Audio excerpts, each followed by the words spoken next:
Hi வணக்கம் price lot. இது பாருங்க, நான் இங்கே நின்று கொண்டு இருக்கிற இடம் இது கத்தாரில் உள்ள சர்ச் பார்க்கிங் ஏரியா. இவ்வளோ வாகனம் கிடக்குது பார்த்தீங்களா, நிறைய வாகனம் இருக்குது. இவ்வளோ மக்கள் வராங்க, ஆயிரக்கணக்கான மக்கள், லட்சக்கணக்கான மக்கள் இந்த சர்ச்சுக்கு வராங்க. இந்த இடத்துல கட்டி எந்த ஒரு தேசத்துலையும் அப்படி இல்லாதபடி இந்த மாதிரி கட்டி இருக்குது பாருங்கள். இவ்வளோ சர்ச்சுகளை கட்டியிருக்கிறாங்க. கட்டி இதெல்லாம் போலீஸ் பாதுகாப்பு போட்டு எத்தனையோ மக்கள் வராங்க. இந்த இடத்துல எந்த ஒரு பிரச்சனையும் கிடையாது. ஆனாலும் அவங்க பாருங்கள், அப்படி எவ்வளவோ பெரிய உதவி செய்திருக்காங்க இந்த தேசத்தில் இருந்த மக்களுக்கு.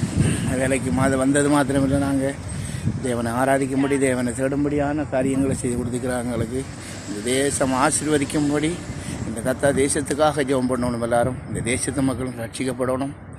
இந்த தேசத்தினுடைய அதாவது இந்த அரசாங்கத்தில் இருக்கிற ஆளுகள் இருக்கிறவன் ரட்சிக்கப்படணும். ஜெபம் பண்ணுங்க எல்லாரும், இந்த தேசத்துக்காக, இந்த தேசத்து மக்களுக்காகவும். இந்த தேசத்தை இன்னும் ஆசீர்வதிக்கணும். அநேகமான வேலை இல்லாகிற பிள்ளைகளுக்கும் வேலைகள் கிடைக்கணும். ஆசீர்வதிப்பார் கர்த்தர். ஜெபம் பண்ணுங்க. நான் முதல் வாரத்தில் என் மனைவியோடு வந்திருந்தேன். அந்த மனைவி இப்போ ஊருக்கு போயிருக்கிறாங்க. இந்த வாரம் தனியாக தான் வந்தேன். வாங்க நீங்களும் இந்த தேசத்தில் சுற்றி பாருங்கள். சர்ச்சுக்கு வாங்க, வந்தாங்க மறந்துடாமல் சர்ச்சுகளுக்கு வாங்க. வீடியோ பார்க்குறது மாத்திரமில்லை, சப்ஸ்கிரைப் பண்ணுங்கள், சப்போர்ட் பண்ணுங்கள். ஓகே, பாய்.